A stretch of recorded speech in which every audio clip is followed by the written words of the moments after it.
ਭਾਈ ਹਰਸਿਮਰਨ ਸਿੰਘ ਆ ਅਨੰਦਪੁਰ ਸਾਹਿਬ ਰਹਿੰਦੇ ਆ, ਸਿੱਖ ਪੰਥ ਦੇ ਵਿਦਵਾਨ ਆ, ਉਹਨਾਂ ਦੀ ਇੱਕ ਵੀਡੀਓ ਆਈ ਆ, ਕਹਿੰਦੇ ਵੀ ਜਦੋਂ 2015 ਵਿੱਚ ਇਹ ਬੇਅਦਬੀ ਹੋ ਗਈ ਔਰ ਉਹ ਤੋਂ ਬਾਅਦ ਜਿਸ ਤਰ੍ਹਾਂ ਇਹਨਾਂ ਨੇ ਮਾਫੀ ਦੇ ਦਿੱਤੀ ਸਿਰਸੇ ਵਾਲੇ ਨੂੰ, ਇਹ ਕਹਿੰਦਾ ਵੀ ਸਿੱਖ ਪੰਥ ਵਿੱਚ ਰੋਸ ਪੈਦਾ ਹੋ ਗਿਆ। ਅਨੰਦਪੁਰ ਸਾਹਿਬ ਵਿੱਚ ਸਿੱਖ ਸੰਗਤਾਂ ਨੇ ਜਿਹੜੀਆਂ ਉਹ ਸੜਕਾਂ ਤੇ ਆ ਗਈਆਂ ਵੀ ਇਹ ਤਾਂ ਬਹੁਤ ਵੱਡਾ ਜਿੱਦਾਂ ਘਟਨਾਕ੍ਰਮ ਹੋ ਗਿਆ। ਕਹਿੰਦਾ ਉਹਨਾਂ ਨੇ, ਕਿਉਂਕਿ ਮੈਂ ਉਹ ਉੱਥੇ ਨੁਮਾਇੰਦਾ ਨੇ, ਮੈਨੂੰ ਸਿੱਖ ਸੰਗਤਾਂ ਨੇ ਬੇਨਤੀ ਕਰੀ ਵੀ ਤੁਸੀਂ ਕੇਸਗੜ੍ਹ ਸਾਹਿਬ ਦੇ ਜਥੇਦਾਰ ਨੂੰ ਮਿਲੋ ਜਾ ਕੇ, ਵੀ ਇਹ ਤਾਂ ਬਹੁਤ ਗਲਤ ਹੋਇਆ ਵੀ ਐਡਾ ਘਾਣ ਹੋਇਆ ਸਾਡੇ ਕੌਮ ਦਾ, ਗੁਰੂ ਗ੍ਰੰਥ ਸਾਹਿਬ ਦੇ ਅੰਗ ਖਿਲਾਰ ਦਿੱਤੇ ਗਏ, ਵੀ ਇਹ ਇਹਨਾਂ ਨੇ ਕਿਸ ਤਰ੍ਹਾਂ ਉਹਨਾਂ ਨੂੰ ਮਾਫੀ ਦੇਤੀ।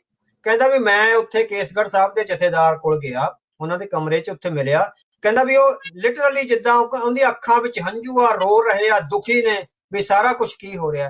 ਕਹਿੰਦਾ ਵੀ ਫਿਰ ਮੈਂ ਬੇਨਤੀ ਕਰੀ ਵੀ ਸਿੱਖ ਸੰਗਤਾਂ ਕਹਿੰਦੀਆਂ ਨੇ ਵੀ ਤੁਸੀਂ ਕੋਈ ਸਟੈਂਡ ਲਓ ਇਹਦੇ ਖਿਲਾਫ, ਠੀਕ ਹੈ, ਇਹ ਸਾਰਾ ਕੁਝ ਹੋ ਰਿਹਾ ਐਡਾ ਵੱਡਾ, ਜੇ ਤੁਸੀਂ ਇਹ ਵੀ ਸਮਝਦੇ ਹੋ ਵੀ ਗਲਤ ਹੋ ਰਿਹਾ ਤੁਸੀਂ ਸਟੈਂਡ ਲਓ।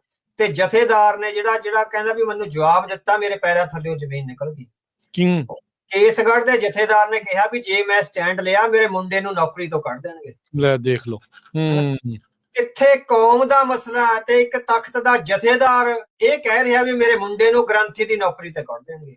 ਸੋ ਇਸ ਤਰ੍ਹਾਂ ਦੇ ਘੇਰੇ ਪਏ ਹੋਏ ਨੇ ਜਥੇਦਾਰ ਸਾਹਿਬ ਦੇ ਖਿਲਾਫ, ਔਰ ਇਹ ਬਹੁਤ ਦਲੇਰ ਜਥੇਦਾਰ ਨਿਕਲੇ ਦੋਵੇਂ, ਜਿਹੜੇ ਅਕਾਲੀ ਦਲ ਦੇ ਇਸ ਘੇਰੇ ਨੂੰ ਤੋੜ ਸਕੇ ਆ, ਜਿਹੜੇ ਉਹਨਾਂ ਦੇ ਦੁਆਲੇ ਚੱਕਰਵਿਊਹ ਬਣਾਇਆ ਹੋਇਆ ਸੀ। ਔਰ ਇਹ ਜਿਹੜਾ ਘੇਰਾ ਟੁੱਟਿਆ ਇਹ ਗੁਰੂ ਮਹਾਰਾਜ ਦੀ ਬਖਸ਼ਿਸ਼ ਨਾਲ ਹੀ ਟੁੱਟਿਆ। ਇਹ ਘੇਰਾ ਕੋਈ ਮਨੁੱਖ ਆਪਣੇ ਤੌਰ ਤੇ ਨਹੀਂ ਤੋੜ ਸਕਦਾ, ਨਹੀਂ ਤਾਂ ਫਿਰ ਇਹ ਹੁੰਦਾ ਵੀ ਮੇਰੇ ਮੁੰਡੇ ਨੂੰ ਗ੍ਰੰਥੀ ਦੀ ਪਦਵੀ ਤੋਂ ਲਾ ਦੇਣਗੇ।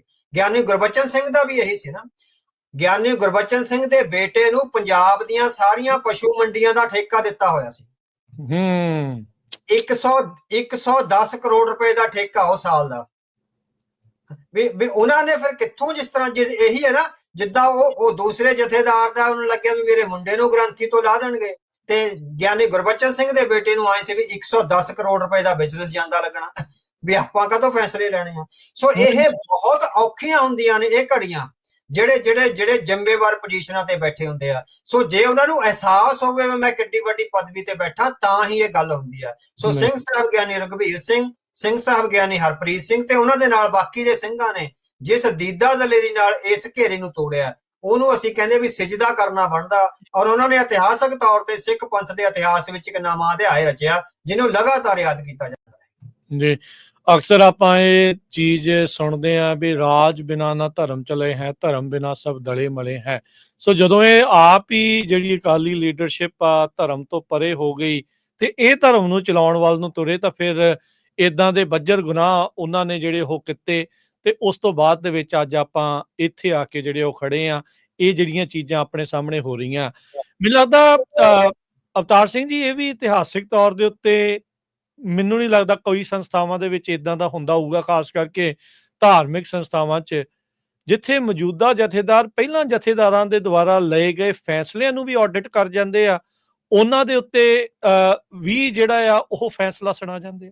ਹਾਂਜੀ। ਸੋ ਇਹ ਜਿਹੜੀ ਸੈਲਫ ਆਪਾਂ ਕਹਿੰਦੇ ਕ੍ਰਿਟਿਸਿਜ਼ਮ ਦੀ ਭਾਵਨਾ ਹੈ ਨਾ, ਵੀ ਗੱਲ ਤਾਂ ਸਿਧਾਂਤ ਦੀ ਆ। ਸੋ ਗੁਰੂ ਸਾਹਿਬ ਨੇ ਜਾਂ ਸਿੱਖ ਪਰੰਪਰਾ ਵਿੱਚੋਂ ਜਿਹੜੇ ਪੈਰਾਮੀਟਰਸ ਆ, ਜਿਹੜੇ ਬਾਰਡਰ ਗਾਰਡਸ ਜਾਂ ਜਿਹੜੀਆਂ ਲੀਹਾਂ ਮਿੱਥੀਆਂ ਗਈਆਂ ਨੇ, ਸੋ ਕੋਈ ਵਿਅਕਤੀ ਵਿਸ਼ੇਸ਼ ਨਹੀਂ ਹੈ, ਗੱਲ ਸਿਧਾਂਤ ਵਿਸ਼ੇਸ਼ ਆ। ਜੇ ਕਿਸੇ ਵੱਡੇ ਅਹੁਦੇ ਤੇ ਬੈਠਾ ਕੋਈ ਵਿਅਕਤੀ ਸਿਧਾਂਤ ਤੋਂ ਉਲਟ ਜਾਂਦਾ ਹੈਗਾ ਤਾਂ ਉਹਨੂੰ ਕਦੇ ਵੀ ਜਿਹੜਾ ਹੈਗਾ ਉਹਨੂੰ ਅਕਾਊਂਟੇਬਲ ਬਣਾਇਆ ਜਾ ਸਕਦਾ ਹੈਗਾ। ਸੋ ਇਹ ਸਿੱਖ ਪੰਥ ਦੀਆਂ ਤੇ ਸਿੱਖ ਧਰਮ ਦੀਆਂ ਮਾਨਤਾਵਾਂ ਨੇ ਵੀ ਪੁਰਾਤਨ ਜਥੇਦਾਰ ਸਾਹਿਬਾਨਾਂ ਨੇ ਜੇ ਕੋਈ ਗਲਤੀ ਕਰੀ ਆ, ਸੋ ਉਹਨਾਂ ਨੂੰ ਜਿਸ ਤਰ੍ਹਾਂ ਹੈਗਾ ਵੀ ਅਕਾਊਂਟੇਬਲ ਬਣਾਇਆ ਗਿਆ। ਸੋ ਗਿਆਨੀ ਗੁਰਬਚਨ ਸਿੰਘ ਤੇ ਗਿਆਨੀ ਗੁਰਮੁਖ ਸਿੰਘ ਨੂੰ ਆਖਿਆ ਗਿਆ ਸੀਗਾ ਵੀ ਉਹ ਆਪਣੇ ਵਿਚਾਰ ਆ ਪ੍ਰਗਟ ਕਰਨ ਵੀ ਉਸ ਘਟਨਾਕ੍ਰਮ ਦੇ ਸਮੁੱਚੇ ਐਪੀਸੋਡ ਦੌਰਾਨ। ਸੋ ਉਹਨਾਂ ਨੇ ਕੁਝ ਲਿਖਤੀ ਭੇਜਿਆ, ਪਰ ਸਿੰਘ ਸਾਹਿਬ ਨੇ ਕਿਹਾ ਵੀ ਇਹ ਤਸੱਲੀ ਬਖਸ਼ਣੀ ਹੈ, ਇਹਦੇ ਵਿੱਚ ਬਹੁਤ ਗੱਲਾਂ ਗੋਲ-ਮੋਲ ਨੇ। ਸੋ ਸਪਸ਼ਟ ਕੁਝ ਵੀ ਨਹੀਂ ਆਖਿਆ ਗਿਆ। ਜਿਸ ਤਰ੍ਹਾਂ ਸੁਖਬੀਰ ਸਿੰਘ ਬਾਦਲ ਉਹਨਾਂ ਨੇ ਸਪਸ਼ਟ ਗੁਨਾਹ ਮੰਨੇ ਆ, ਸੋ ਇਸ ਤਰ੍ਹਾਂ ਮੇਰਾ ਖਿਆਲ ਹੁਣ ਉਹਨਾਂ ਨੂੰ ਗੁਨਾਹ ਹੈ ਜਿਹੜੇ ਆਪਣੇ ਮੰਨਣੇ ਪੈਣਗੇ। ਉਹਨਾਂ ਨੂੰ ਲੱਗਿਆ ਵੀ ਇਹ ਦੁਨਿਆਵੀ ਅਦਾਲਤ ਹੀ ਆ।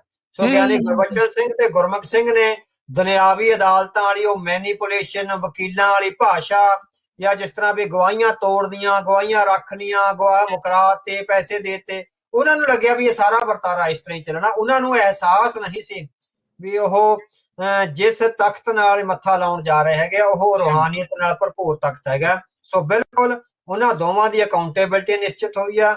ਉਹਨਾਂ ਨੂੰ ਗਿਆਨੀ ਗੁਰਬਚਨ ਸਿੰਘ ਨੂੰ ਦਿੱਤੇ ਗਈਆਂ ਸਾਰੀਆਂ ਸਹੂਲਤਾਂ ਵਾਪਸ ਲੈ ਲਈਆਂ ਗਈਆਂ। ਤੇ ਗਿਆਨੀ ਗੁਰਮੁਖ ਸਿੰਘ ਨੂੰ ਹੈਗਾ ਜਿਹੜਾ ਉੱਥੋਂ ਅਕਾਲ ਤਖਤ ਤੋਂ ਜਿਸ ਤਰ੍ਹਾਂ ਤਬਦੀਲ ਕਰਕੇ ਸ਼ਾਇਦ ਮੁਕਤਸਰ ਸਾਹਿਬ ਭੇਜ ਦਿੱਤਾ ਗਿਆ। ਸੋ ਇਹ